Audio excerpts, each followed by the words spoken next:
ताज्या ज्ञान न्यूज, नवा दृष्टिकोन, नवा विचार। शहादा तालुक्यातील लांबोळा गावाजवळ भीषण रस्ते अपघात झाला असून प्रवासी टॅक्सी पूर्णपणे उद्ध्वस्त झाली आहे। नंदुरबारहून शहाद्याकडे जाणारी प्रवासी टॅक्सी आणि ट्रक यांच्यात जोरदार धडक झाली। या भीषण अपघातात 5 प्रवासी गंभीर जखमी झाले असून त्यापैकी दोघांची प्रकृती चिंताजनक असल्याची माहिती मिळते आहे। धडकेची तीव्रता इतकी होती की टॅक्सीचं मोठ्या प्रमाणावर नुकसान झाले। अपघातानंतर स्थानिक नागरिकांनी तातडीने मदत कार्य करत जखमींना उपचारासाठी रुग्णालयात दाखल केले। दरम्यान अपघाताचं नेमकं कारण अद्याप स्पष्ट झालेलं नाही।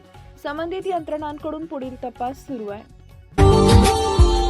Subscribe now and press the bell icon.